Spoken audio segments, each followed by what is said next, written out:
Assalamualaikum warahmatullahi wabarakatuh. Eh, Hari ini di harian Kompas itu lahan negara diperjualbelikan lah atau dikuasai lah. Ini udah diungkap sama Prof Mahfud di podcastnya Om Deddy Kobuzier. Tetapi dengan masuk Kompas itu jadi headline, semoga terbuka ketika nanti dilihat gitu kan, karena sebetulnya bukan hanya lahan di puncak yang milik PT PN itu saja yang artinya diperjualbelikan. KAI pun ada yang tanahnya ya jelas-jelas tanah negara, bisa ada sertifikat hak milik gitu kan. Begitu juga pengairan, begitu juga Pelindo, selain PT PN yang lain. Tapi intinya adalah bahwa kita harus jujur dan terbuka bahwa persoalan ini ada gitu, dan gak usah ditutup-tutupin atau malu juga, karena di zaman Padur misalnya ketika ada masyarakat tinggal di lahannya TNI itu, tapi udah lama mungkin dan yang lain-lain, ketika diperiksa oleh Pak Ian Santoso, akhirnya disetujui oleh Padur, ya udah itu memang masyarakat udah tinggal di situ lama dan lain-lain sebagainya, dengan proses tertentu ya. Maksud saya nggak begitu saja lah, karena TNI itu kan aturannya ketat, kemudian juga presiden kan harus teliti, tapi intinya bisa selesai lah seperti itu gitu kan. Jadi saya ingin menyampaikan, lahan milik negara aja, tanah milik negara bisa diambil gitu kan. Jadi jangan nyalahin mafia tanah dulu gitu kan. Jadi, tapi marilah kita lihat lebih tajam ada apa di balik itu, yang sesuatu yang harus kita buka dan untuk diselesaikan. Itu yang pertama. Kemudian yang kedua, mari kita lihat juga, kemarin itu disampaikan, terkesan ya, bahwa sertifikat hak milik akan ditarikin, kemudian diganti sama e-sertifikat. Wah, rame. Kenapa rame? Karena saya mengulang lagi, eKTP saja itu ketika datang ke bank, mana KTP-nya? Kan kalau udah eKTP ada di sistemnya, atau kemana tetap ditanya gitu kan. Nah, dan itu kita tahu eKTP itu gagal itu kenyataannya gitu kan. Nah, sertifikat untuk pertanahan ini sekarang dibahas orang beda misalnya dengan ketika BPKB jarang kedengeran ada BPKB 2 untuk satu mobil gitu kan, jarang banget, malah nggak pernah saya denger gitu kan. Nah, kalau mau di sertifikatin BPKB mobil aja dulu gitu kan, walaupun juga itu pasti nanti banyak dipertanyakan oleh stakeholdernya gitu. Tapi ini udah jauh lebih pasti daripada tanah itu. Jangan kita tutup-tutupi juga gitu kan. Selain kemarin saya sampaikan, pada pendaftaran tanahnya itu masih sering problem, dan ketika orang nanya, udah ke pengadilan aja gitu kan. Di pengadilan bisa dimainkan lah. Prof Mahfud juga mengeluarkan istilah industri hukum tuh kan di situ gitu kan. Dan yang ngeri ketika keputusan pengadilannya ada, itu jadiin patokan, padahal di pendaftaran tanahnya bisa jadi orang itu nggak pernah beli. Dan itu banyak soalnya, ada yang girik tiba-tiba muncul SHGB, girik muncul SHM, SHM muncul SHGB, dan lain sebagainya, lengkap itu. Jadi ini tuh persoalan yang mesti selesai, bukan nggak selesai dengan cara sertifikat itu saja, walaupun tentu masyarakat mendukung ketika itu menjadi transparan, kelihatan, itu pasti didukung. Nah, tetapi marilah kita lihat ini gitu kan, jangan jadi di satu sisi nih, ketika kemarin disampaikan ternyata tidak jadi ditarik, sementara pasalnya itu ditarik. Di dalam pasalnya pengumuman Menteri masa lebih tinggi daripada eh, keputusan menteri ya, permen ya, peraturan menteri gitu kan. Terus kemudian juga di satu sisi ada juga yang bilang ke saya, Pak Sofyan Jalil wawancara, seakan-akan yang datanya valid itu yang ada di e-sertifikat, bukan di yang pegang sama masyarakat. Pertanyaan berikutnya harusnya yang dipegang masyarakat ini sama dengan yang ada di e-sertifikat. Tetapi untuk sampai ke sana, apa jaminannya di e-sertifikat ini nggak bisa dihack, nggak bisa diakalin. Kenapa itu penting? Karena kita mari buka lagi. Hari ini itu di BPN itu masih beberapa banyak gitu kan mengakui secara terbuka warkah belum ditemukan. Anda bayangin orang kehilangan tanahnya, ketika ditanya warkahnya mana, belum ditemukan. Bukan hilang, karena kalau hilang nah sanksi. Nah, tetapi ini adalah tanda-tanda atau indikasi di mana bisa melintir. Nah, kita harus fokus juga memperbaiki itu gitu. Jadi nggak bisa lah, mohon maaf, seakan-akan ini jadi hal yang mudah gitu. Terus kemudian juga nggak ada apa-apa gitu kan. Jadi banyak hal yang perlu dipertanyakan dan diperbaiki karena berdasarkan fakta-fakta, bukan berdasarkan perkiraan. Maksudnya itu perlu dilihat lebih jauh lagi, terutama misalnya ketika pemerintah ingin meng-e-sertifikatkan, ketika semua orang bisa lihat gitu kan, terutama kalau yang penting itu tanah BUMN atau tanah milik negara, itu penting bisa dibaca dan dibuka di dalam kerangka misalnya benar nggak tanah negara itu seperti itu. Karena bisa jadi di lapangan karena merasa tanah negara, tanah masyarakat diambil juga. Walaupun yang sudah muncul disampaikan Prof. Mahfud yang tadi Kompas itu tanah negara yang dirampas oleh oknum gitu kan. Dan oknum itu kalau berani jual-jual begitu kemungkinan ada di dalam birokrat dan aparat, kemungkinan ya.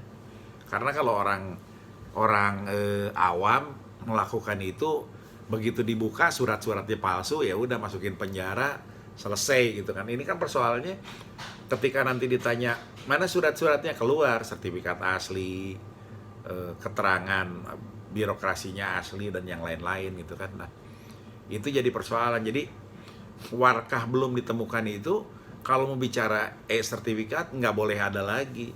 Atau ketika misalnya contoh yang sederhana, punyanya Robert Sujasmin beli dari kantor lelang negara sertifikat hak milik dibalik nama, itu nggak mungkin hilang. Kalau itu belum selesai, yang gimana mikir yang lebih jauh lagi gitu kan. Dan ini banyak banget gitu kan kasusnya Ibu Tir yang lagi belum selesai juga urusannya, terus kelihatannya diusahain dirampas. Kemudian juga kasusnya Patrick gitu kan yang sudah sertifikat hak milik juga, terus diusahain dirampas. Kasusnya Anisir Cahyani yang udah jelas-jelas sertifikat hak milik yang sedang dijaminkan di bank, kan belum selesai juga balik ke dia gitu kan, bahwa itu memang tanahnya dia.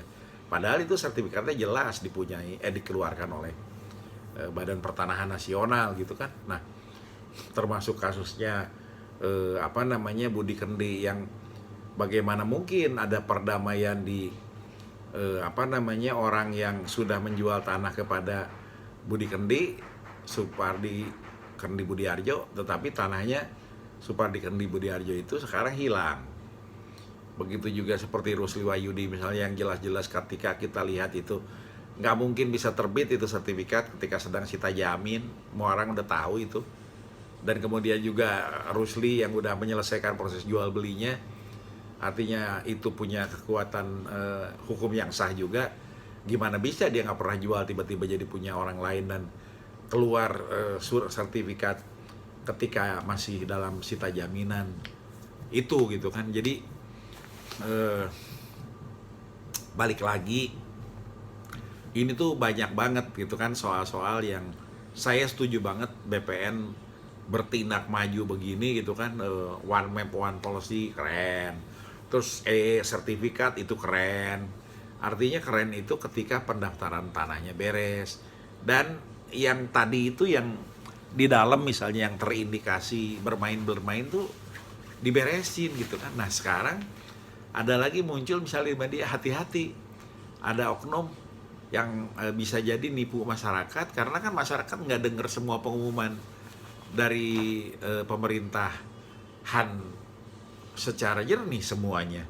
Di daerah-daerah kan yang nggak lihat medsos begini, kita kan nih sambil begini memberikan penjelasan karena dengan berbagai macam hal gitu kan, sehingga orang paham dan ngerti duduk persoalannya. Tapi kan tidak semua lihat medsos, lihat media, maklum lagi pandemi juga dan sibuk gitu kan. Jadi saya melihat tolong berhati-hati gitu kan memberikan pengumuman gitu, karena ini kan sebetulnya bukan hanya ini aja, sebelumnya juga mau ngumumin mafia gitu kan, ternyata nggak tahu salah apa gimana gitu kan, tapi nggak hot lah, karena akhirnya orang bilang, Pak itu mah bukan mafia, itu mah kriminal biasa, surat sertifikatnya masih bukan asli gitu kan. Kalau mafia kan sertifikatnya asli gitu kan. Jadi saya ingin menyampaikan, dan kita seluruh bangsa ini perlu menghargai gitu kan, dan penghormatan kepada usaha yang dilakukan ATR BPN ini dengan semangat. Sekarang misalnya harus terbuka juga, banyak yang ngakuin, Pak Kang, alhamdulillah sekarang ngurus sertifikat PTSL di sekitar rumah saya pada keluar. Terima kasih kepada para pejuang di ATR BPN, warga juga banyak yang terima kasih gitu dengan dengan jasanya, usahanya, bahwa sertifikat tanahnya keluar juga gitu yang di PTSL. Nah, saya kira itu menjadi penghargaan dan terima kasih kita sebagai bangsa. Tetapi mohon maaf, ini bukannya kami tidak bersyukur, bukannya kami tidak berterima kasih. Kami melakukan hal-hal ini terus-menerus itu sesungguhnya di dalam rangka supaya terjadi perbaikan dan penyelesaian dari hal-hal yang sebelumnya menjadi persoalan jangka panjang. Karena menurut saya dan teman-teman di FKMTI misalnya gitu kan, dalam diskusi, ketika persoalan-persoalan yang nyata itu dihindari atau seakan-akan tadilah oh ini nggak bisa, harus ke pengadilan apa, padahal bisa di maladministrasi kok kalau jelas-jelas itu keliru gitu kan penerbitannya. Nah ini BPN harus lebih berani gitu melakukan itu. Misalnya BPN sendiri bilang, waduh Pak, nanti saya bisa dipolisikan oleh lawannya gitu kan. Sesungguhnya kalau dibuka terbuka, didokumentasikan secara terbuka, begitu dipolisiin, polisi tinggal lihat aja kan, ini kenapa keputusannya begini-begini. Artinya kalau penyidik di kepolisian nanti manggil pejabat yang berwenang di BPN, penyidiknya itu yang kemudian harus disanksi gitu kan. Kapolri sekarang kan pengen tegas, pengen tegak lurus gitu. Jadi jangan sampai juga terkesan bahwa petugas-petugas di BPN takut dipolisiin gitu. Harus dibuka aja, nanti ketika di polisi undang media gitu, tanya penyidiknya siapa, perhatiin ternyata dia lebih kaya daripada kekayaannya, dibaca link siapa, sikat gitu kan, beresin sama polisi sendiri. Jadi ini tuh Pak Jokowi itu udah 2 kali pengen bicara Indonesia beres urusan tanah ini gitu. 2 kali rapat terbatas presiden, coba bayangin. Di periode sebelumnya pada 3 Mei dan di periode yang sekarang ini di akhir-akhir tahun 2020. Artinya kesungguhan presiden ini udah ditunjukkan sesuai dengan kapasitas di dalam rapat terbatas itu gitu kan. Jadi saya melihat jangan ada alasan nanti, waduh kalau BPN nanti dipolisikan. Begitu juga ketika yang sudah menurut BPN ini yang benar seperti ini, ketika oleh pengadilan dikalahkan, dia buka saja gitu, kita lihat hakimnya siapa, jaksanya siapa, paniteranya siapa, ada komisi yudisial, ada media massa, dibuka aja. Ketika hakim-hakim itu membuat keputusan-keputusan yang tidak sebagaimana mestinya, itu dibuka, lihat pembuktian terbalik apa yang mereka punya. Kan ada KPK, Jadi nggak ada alasan bahwa persoalan-persoalan di negeri ini tuh nggak bisa selesai. Harus bisa selesai. Kenapa?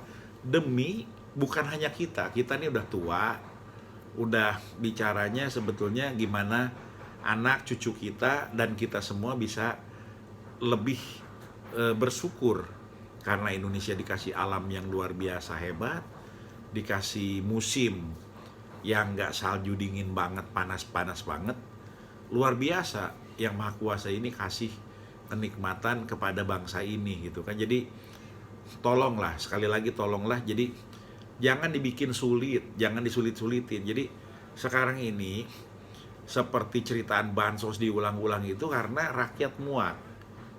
Udah prihatin dan susah kayak begini, masih ada kelakuan kayak begitu gitu kan. Jadi ini perlu diberhentiin lah, di stop lah. Nah, begitupun yang lain-lain. Nah, oleh karena itu saya tidak mengajak marah-marah justru, tapi saya mengajak, marilah kita dorong supaya kepercayaan itu makin tumbuh, kita dukung, tetapi tolong pemerintah itu mesti melayani itu ketika masyarakat sudah menyampaikan aduannya sesuai dengan yang diadukan, diuji bolak-balik, setelah selesai harus bisa jalan sendiri sampai tuntas. Itu namanya pemerintah yang melayani. Dan oleh karenanya itu di 2 minggu yang lalu kami ke Ombudsman, di Jumat yang lalu kami ke Ombudsman, itu karena melihat kenapa Ombudsman tidak melakukan hal yang sebagaimana mestinya pada kasusnya Budi Kendi di Cengkareng, Robert Sujasmin di Kelapa Gading, kemudian Rusli Wahyudi di Tangerang Selatan. Jadi harusnya misalnya Budi Kendi itu maladministrasi, bagaimana mereka menerbitkan sertifikatnya dengan bukti-bukti tentunya.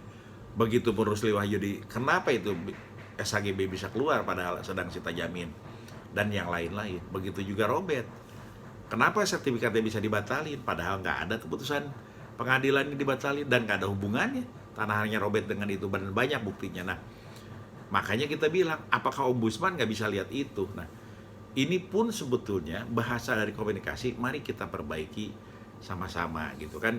Apalagi Ombudsman akan ada komisioner yang baru sekarang sedang proses.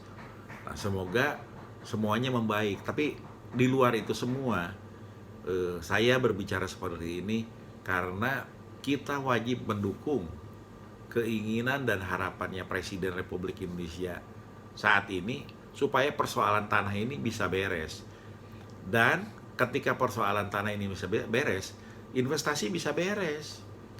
Tadi kan makin kebaca ya bahwa soal yang bisa dipermasalahkan itu bukan hanya tanah masyarakat, tanah negara juga. Ada buktinya sekarang udah mulai keangkat-angkat ini, meletup-letup. Kami bicara begini terus-menerus selama 2,5 tahun. Tadinya nggak ada yang percaya, nggak ada yang ngangkat. Orang cuma tahu lo maklar kasus palingan gitu kan. Kalau nggak dulu cuma ngurusin apa sih gitu kan. Kita FKMT itu ngulang, kami itu bicara bela negara karena terlalu banyak hal yang menyangkut persoalan ini, termasuk juga persoalan investasi. Gimana ada misalnya investor datang ke negeri ini pengen investasi, kalau ternyata setelah membangun sebagian apalagi udah jadi, pemilik tanahnya baru nongol, saya pemilik tanahnya. Kan nggak bisa juga yang ngaku ngejualin tiba-tiba jadi pemilik tanah demi kepentingan investor karena ini pemiliknya. Tapi pertanyaannya kenapa bisa jadi ini pemiliknya?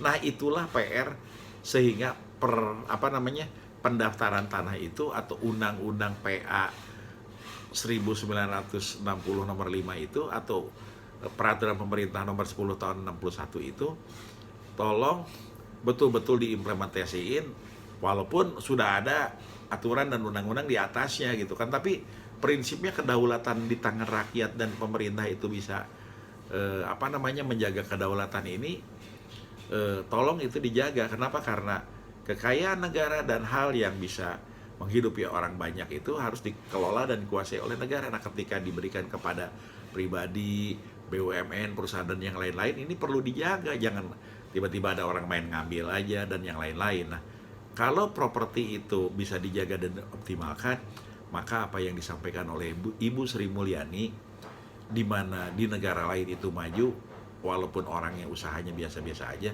karena seluruh asetnya itu bekerja memakmurkan negeri itu. Nah, mudah-mudahan di Indonesia ini dengan pembenahan-pembenahan ini, karena orang Indonesia itu bekerja mati-matian, tapi wah banyak yang bersyukur lah, tapi pada kenyataannya belum makmur dan terlalu kasar lah kalau dibilang udah kerja mati-matian habis itu pada mati gitu kan, itu terlalu kasar lah, nggak baik lah bicara gitu. Tapi yang ingin saya sampaikan lah, marilah keberkahan, anugerah yang diberikan oleh Allah Subhanahu wa Ta'ala itu kepada negeri ini, kepada kita semua, kita kelola dengan baik. Jadi komunikasi ini sebetulnya menyemangati dan mengingatkan, ketika menjadi pejabat dan petinggi negeri, tolonglah ketika melakukan sesuatu itu jangan ujungnya jadi persoalan di pemerintah maupun di masyarakat. Jadi tahapannya, prosesnya, dan yang lain-lain dilakukan secara hati-hati, dan kebaikanlah, kemaslahatan dan keberkahan lah yang didapat. Demikian, terima kasih. Assalamualaikum warahmatullahi wabarakatuh.